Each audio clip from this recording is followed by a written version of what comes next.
Hi everyone, I hope this time will works and I can add Chrissy to our live stream.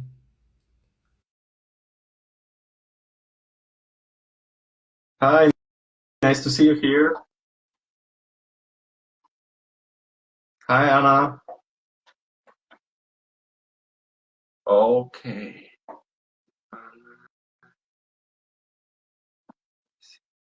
Oh, hi Chrissy, you're here. Yay.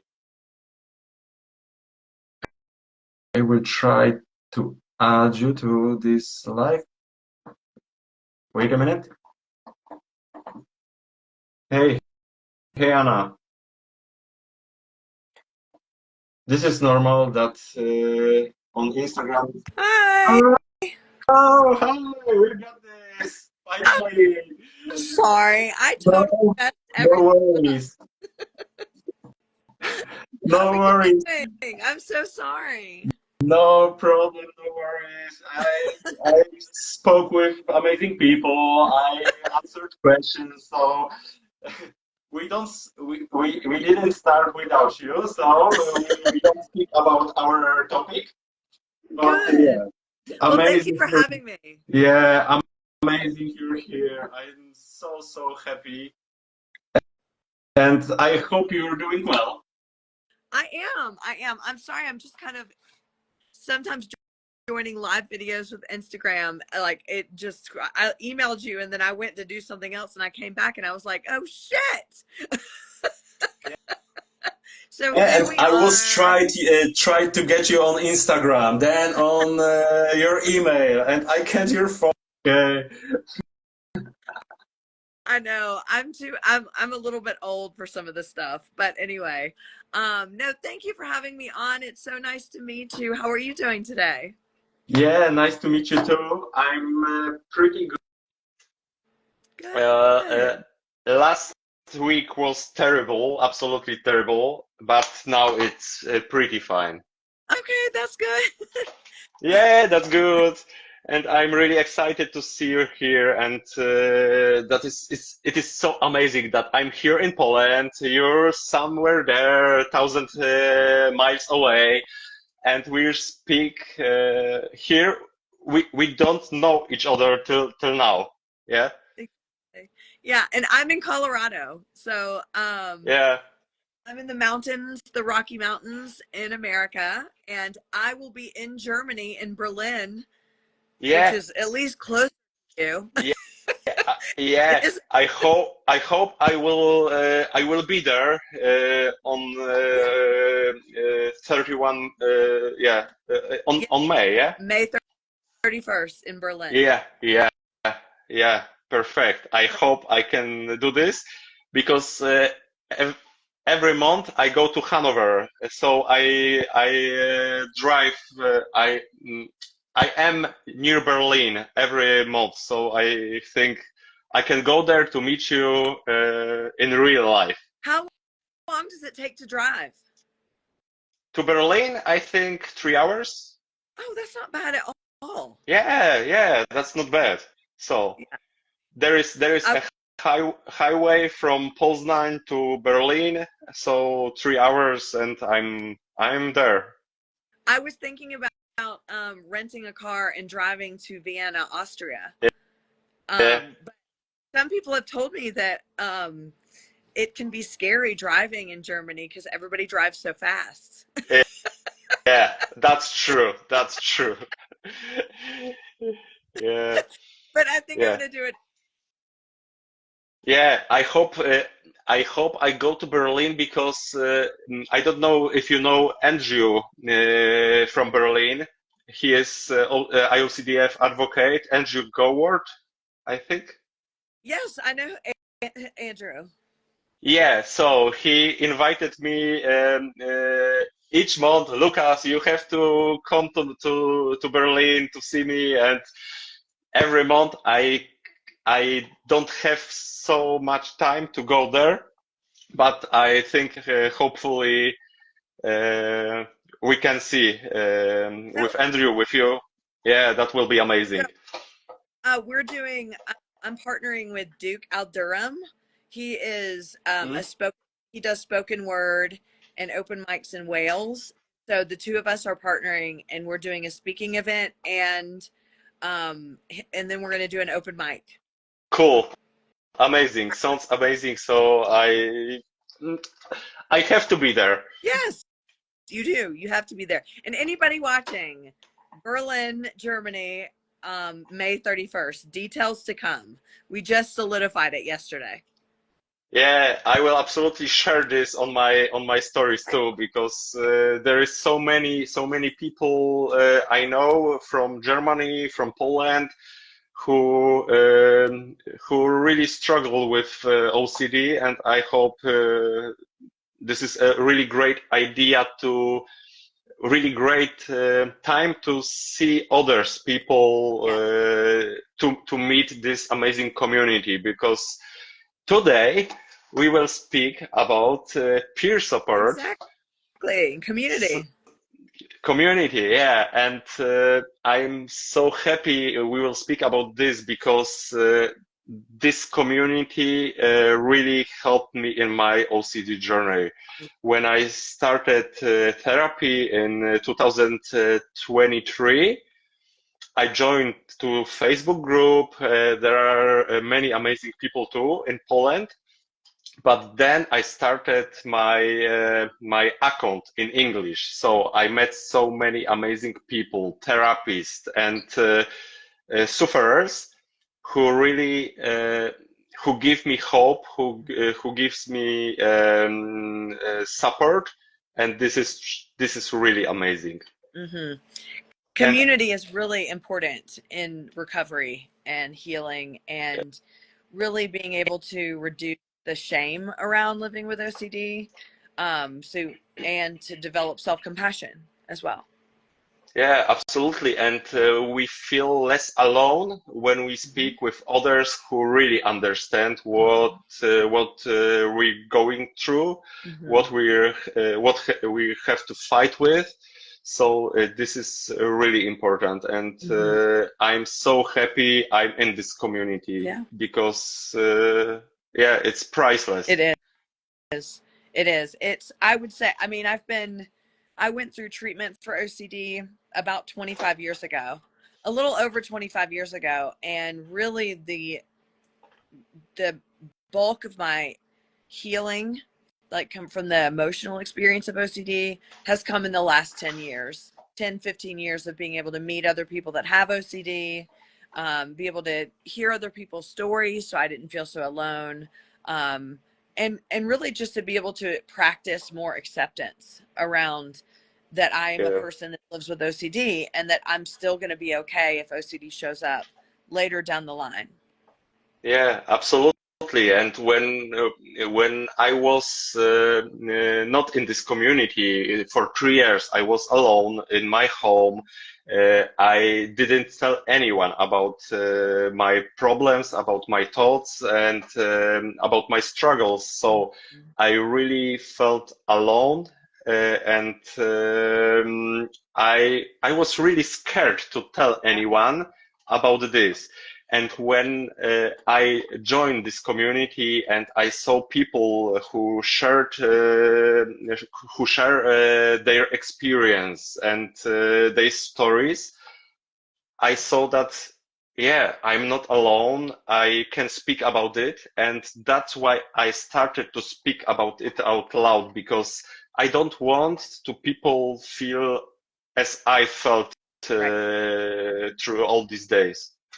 Right. I mean, OCD is so isolating anyway. The content is isolating, the experience itself is isolating. So a lot of people really just spend a lot of time internalizing the experience, not feeling like anybody understands who they are, not being able to connect with other people because really if unless you have OCD, you can't really understand to the full extent what it is like to live with this. So just Yeah. being able to meet people who just get it, without having to explain it or worry about whether people are going to believe it's OCD or not. Um, it's like you said, it's priceless. It just sets the tone for being able to practice a lot of self-compassion and self-love. Yeah, when I told my friends about my OCD, I'm really thankful to my friends, but I know they don't understand exactly what I'm feeling inside.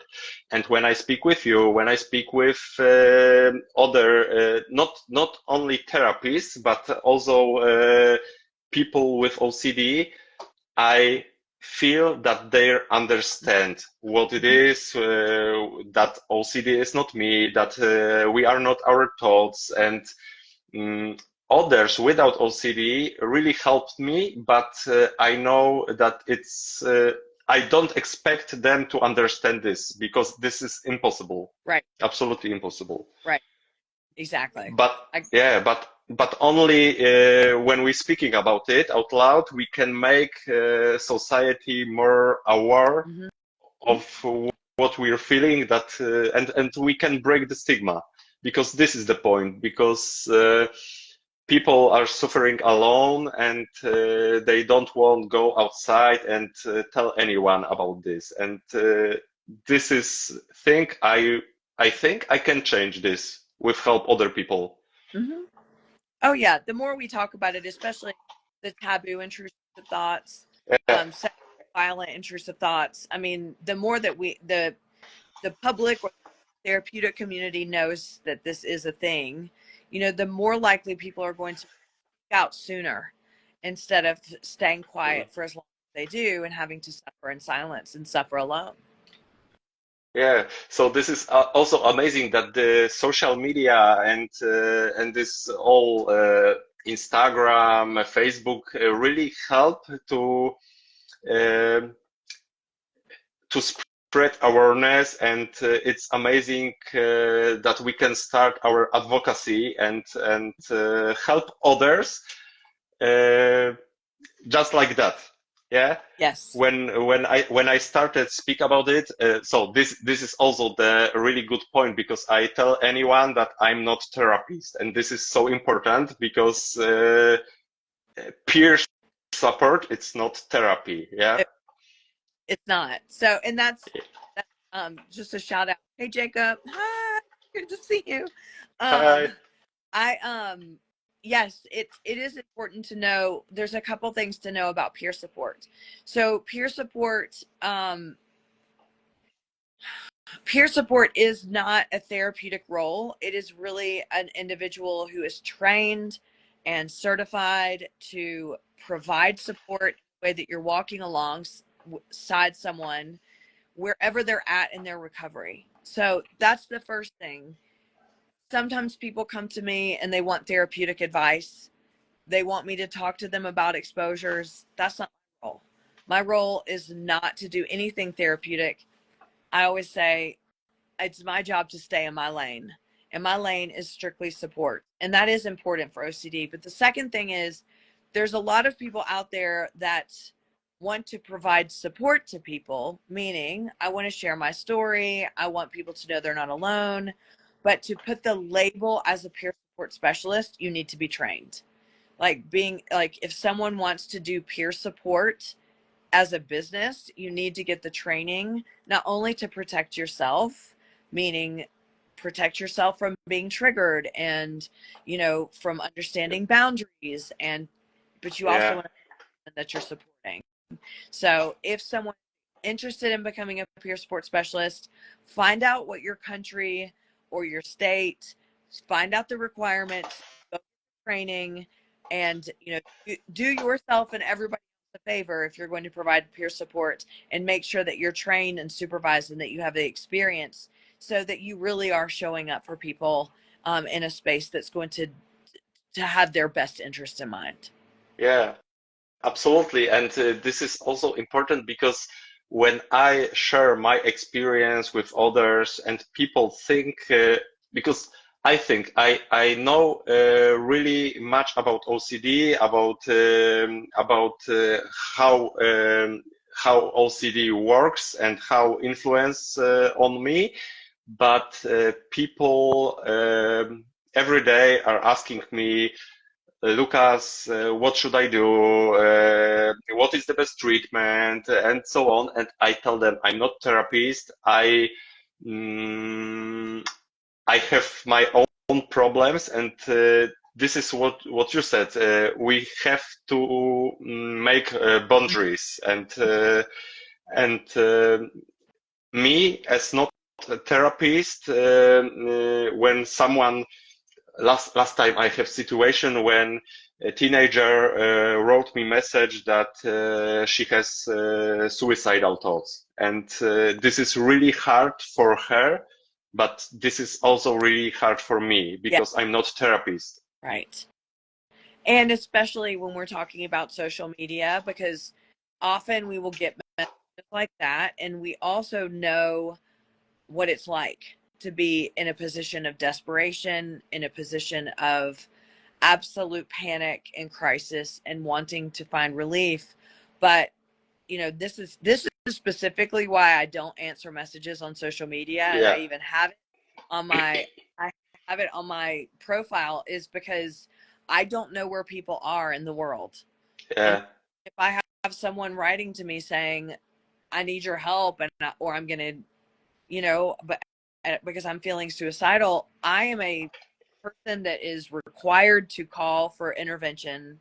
And yeah, so if I don't know what it is, I feel like I'm doing something wrong by not doing my job. And so it may sound awful, but I just can't put myself and anyone else in that position of liability. So I encourage people to email me. I encourage people yeah. to set an appointment so I can get them in case they are in crisis, and I can provide the help needed if they need assistance where they're living. Yeah. For first few months when I started my account, I uh, I had feeling to write back for every single message, and this was I was so tired. I No. was so tired because I I didn't want to be rude, to be mean, and I want to answer every single question, but this is not the good idea when especially when I had on the beginning few friends, few followers, that's okay, but now when I would answer for 20 messages a day, that is impossible, and this is this is so hard because I really want to share something from my experience to others, but I know that I'm not therapist, and I want to give them advice: go to therapists, go to specialists, and this is it. But it's really hard to um, to set boundaries when you're not therapist. Well, because we know what it's like Yeah, of struggling. And, if when I was at my worst, sure, if I could reach out and have someone give me some magic advice to make it go away or to make myself feel better, yeah. of course, I wanted that. But unfortunately, we know with OCD, Google for hours and hours at a time, and you're not going to find, you know, something magical that's going to make things feel better. And I think that presents us with the problem of we're out there sharing content, we're out there sharing our stories, but we also had to do a lot of work, and work with a therapist, specifically to get to that point. There's nothing I want more than to be able to offer one piece of advice to everybody to make it all go away, but that just Mm, isn't the case. It's just not yeah. possible. So I, as a professional working as a peer support specialist, I just have to always think about the ethical responsibility, which is, Yeah, absolutely. if I'm the only way I can provide that real support is, having a disclosure agreement signed, meeting someone, getting to know them, and knowing that if something happens, I can help. Yeah, absolutely. And Chrissy, it's also important because I see the really huge danger in social media, because there are so many people who give others non-educational advices, and yeah, and this is or on Facebook groups or on Instagram, people who ask for reassurance, and others just like that give them what they I want. And know. when I joined this Facebook group, I I think I knew really. I knew a lot about OCD, and I read a lot of books, so I knew what reassurance is, and does reassurance make situation worse, and this is okay. But there are so many people who are not who don't know how OCD works, and when they join to those groups or Instagram, it can be really dangerous for Right. them. Right. And I think that it's for us as human beings, it's a natural reaction to want to provide reassurance, because we Yeah. don't want other people to suffer. Right. And Mm, so the initial feeling is, I'm just going to reassure this person that they're not a murderer, or they're not going to do something harmful, or they're not a pedophile, or they're not whatever else the theme is. In doing that, it's important for us to recognize that it's not, in not doing that we're not wanting the person to suffer, but we're not wanting to make the OCD worse. Because in reassurance, we are actually participating in the OCD cycle, right? mm, So kinder, and it is, more important to offer that person the opportunity to make the choice on whether they want to continue to ask for reassurance. You don't have to. I'm not the kind of person that'd be like, maybe you are this. I don't want to do that either. But I also like, especially in doing peer support, I'm very adamant about not doing reassurance. I am a huge proponent of providing assurance.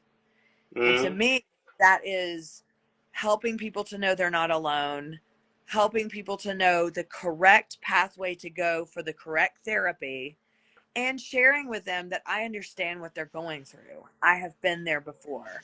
This has happened to me. But you can always tell when it's reassurance, right? Because it's always like that perpetual, I need to know right now. yeah. Versus the, I really want to meet with you or meet other people just to know that I'm not alone. Mm, That assurance is so important in living with OCD and helping with the healing process. Reassurance, not good. Assurance, very good. absolutely agree, and this is really good point, because this is the essence of this community. We can support each other, we can help each other, just through speaking with others. This is really amazing, and yeah, I'm so glad I'm here at this point, speaking with you, speaking with others, and I really hope I can meet you all in Chicago this year. I think so. I'm not going to be in Chicago, Oh, but in Berlin. but I'll be in Berlin. Yeah. I actually, Yeah, cool. so I run the nonprofit OCD Gamechangers, and we really, our mission is to take OCD awareness to different parts of the world. So people, I Mm, mean, because just like we're talking about, you can see other people online, and you get to talk to people and interact with people, but really to meet people in person and to yeah. see kind of like in the flesh that this, like, people really exist, they really have these themes. And so to be able to go to all these different places around the world, we're going to Arizona next month, and then we'll be in Berlin in May, and then in the fall we're going to Ireland and Scotland, and we'll be in Wales, and we Amazing. always go to Spain. I mean, so it's really getting to meet people in person and share that experience, which you will experience in Chicago. It is life changing.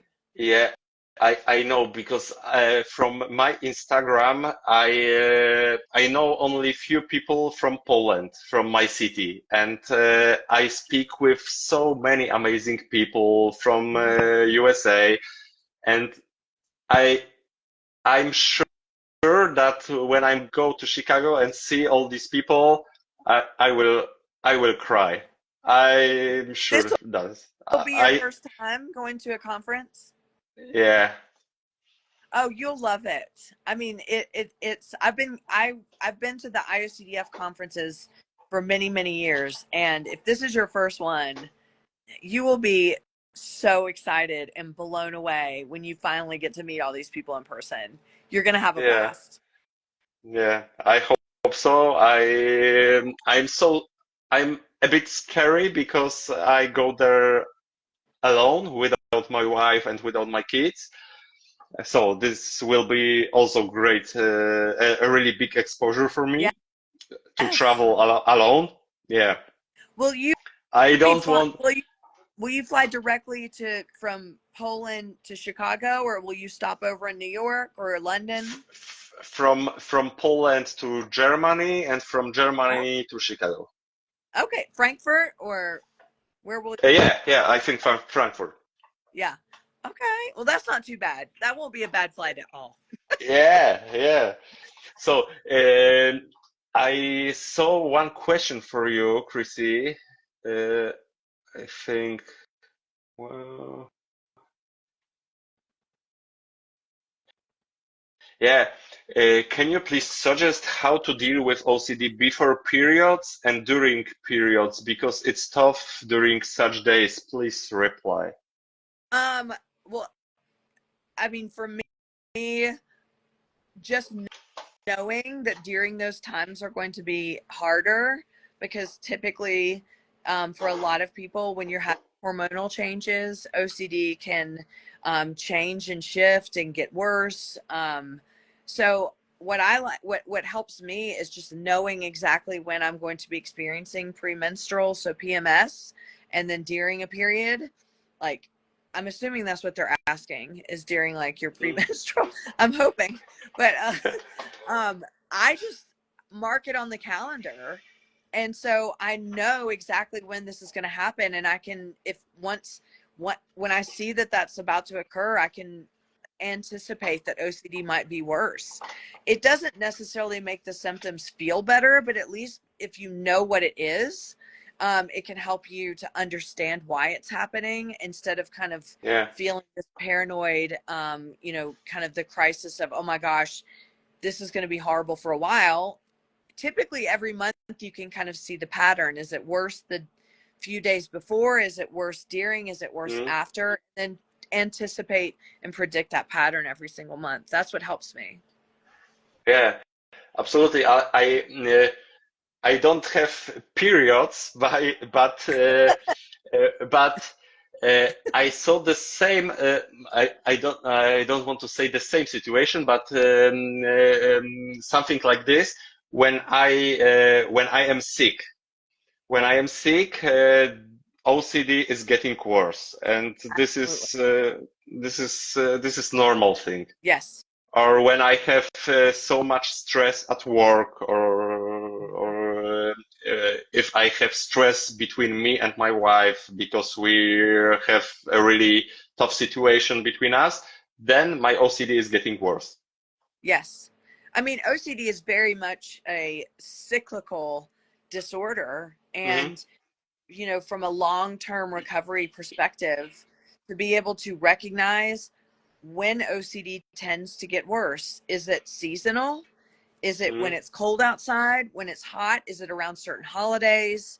Is it around your period? Is it around stress at work? Is it around, well, like you said, when you're getting sick? Yeah, For me, or when you have too much free time. for example. This is Absolutely. also Like because, holidays. yeah, or before weekends when we don't have plans for weekends, my OCD is Yes. getting worse. Yes. Yes. Some people's OCD start to spike up on Fridays Yeah. because they know that they're going to have Saturday. And some people spike up on Sundays because they know they're going back to work. It all depends on you, Mm, right? yeah. Yeah. Right. So, guys, if you have question for us, we have few minutes because I have to go to my son right now. Right now, Okay. no, in few minutes. So, if you have any questions, how can I join your peer support group? This So is question for you. I run a couple different things in my practice. So I do one-on-one peer support, which is just myself and the other person providing support wherever they are in recovery. Um, and you can do that by going to my website at chrissyhodges.com. I have a calendar. I also have two other things. I run 8-week closed support groups. Those are all running right now, but they'll start back in May. So if you email me at ocd.christy@gmail.com, and you can find that on my page on Instagram. I can put you on the list. So when they start up, you'll get the registration links. Or I have an online community. And in this online community, we have weekly support groups, weekly one-on-one peer support events, all kinds of stuff. And so that's $35 per month that you can join that and meet all kinds of people with OCD. So you can find all that out on my website, or you can email me and I can give you all that information. Yay! So one more question: Okay. can we have intrusive feelings like fake Oh, yeah. jealousy? Yeah, absolutely. If we Yes. can have intrusive feelings, images, or even genital responses or bodily responses. This is absolutely normal, but it makes that we're feeling really that our OCD seems to be so fucking real. I know. That's why the intrusive feelings are so hard. Is because Yes. it's hard to distinguish actual feelings from those that are being created from OCD. I tend to say to people, um, if your feelings are accompanied by compulsions, the same way thoughts or images are accompanied by compulsions, you can safely assume it's OCD. Mm, yeah. Yeah. Well, I know you Uh, have to go, but I'm so glad we got to jump on. I'm so sorry yeah. I was late. No problem. Yeah. My question is intrusive feelings come first, and I question that bad feeling I get. I mean, the intrusive feelings are just like are very much like intrusive thoughts or images, so they're going to be followed by anxiety or other feelings that give you kind of that urgency to find out Uh, what they mean. It's what when you have the urgency that tends to come with compulsions, and in fact, trying to solve the feelings is a compulsion. yeah. And this is a really game changer for me to see that this is OCD thought, OCD feeling, and at this point, when I see this and I feel the urge to find the solution, if I stop it at really first seconds, it's really important because Yeah. when I started to ruminating and I start to finding solution, it's harder to get out of it in every one more second. Yeah, I agree. I agree.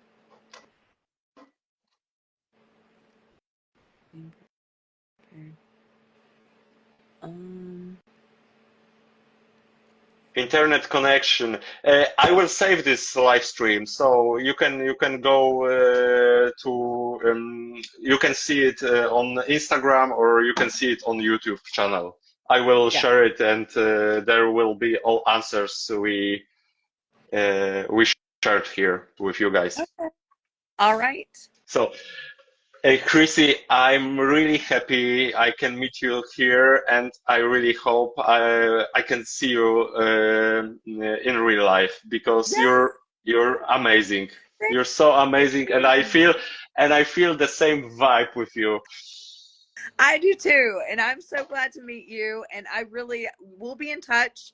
And I would love to see you in Berlin in just a couple months. Yeah, cool. Thank you so Thanks for much. having Have a me nice on. day. Bye, Yeah, bye, everyone. Chrissy. Bye bye.